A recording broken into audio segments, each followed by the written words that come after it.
So guys, good morning. Andito pala tayo sa maisa natin na tinamaan ng harabas. Bali after 1 week, ito na yung resulta ng pagkaka-spray natin ng Exalt saka Prebaton. Pangatlong apply natin ngayon, nag-i-spray tayo kanina. Power spray na ang gamit natin kanina. Dali gumanda na guys yung usbong niya, ayan o. Gumanda na. Ito talaga yung mga dahon dati nung tinamaan tayo ng harabas. Ayan, mga butas-butas. Kahapon nga pala naglagay tayo dito ng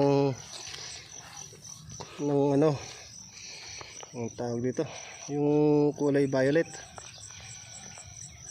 Puradan ang tawag. Ayan, sa usbong. Kung may makita nyo, may mga butil-butil. Ayan, ayan, yung mga butil-butil na yan.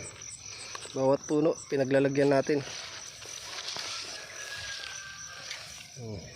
Kahapon.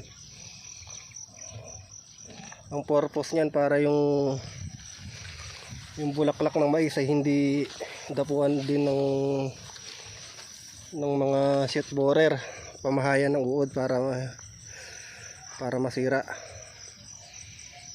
Yun ang purpose, para hindi siya masira. Kaya tayo naglagay niyan. Kasi kung di tayo maglalagay niyan, maaaring madali tayo ng shoot borer diyan. Hindi gaganda yung bunga. Once na hindi nagtuloy ang bulaklak ng isang puno, ito halimbawa to, hindi nagtuloy yung bulaklak, hindi nagaganda yung bunga niya, mapapanat.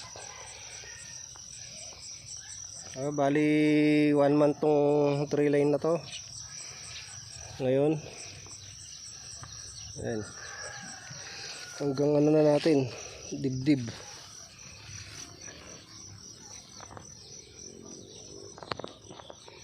Bali ang in-spray natin ngayong maga ay Prebaton, tapos yung foliar natin na pampadahon, Atonic.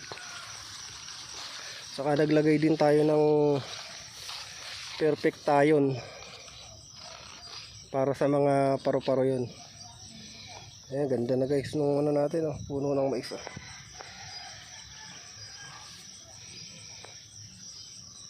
Ayan talaga yung mga butas-butas na yan, sirang dahon. Yan yung napasok talaga ng harabas. Bali every 3 days nag-i-spray tayo dito.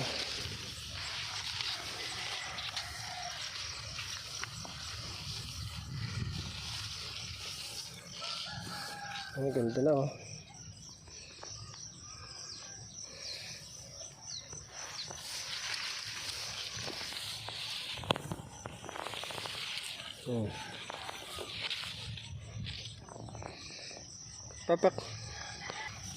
Pagka kinain pala yung puno ng mais, hindi na siya gaganda.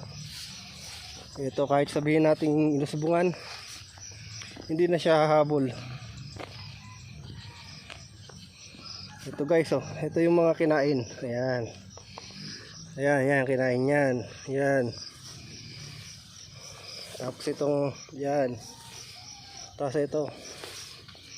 Yan, 2, 3. Yan. Hindi na pala siya gaganda kasi papayat na yung bunga niya, yung puno niya.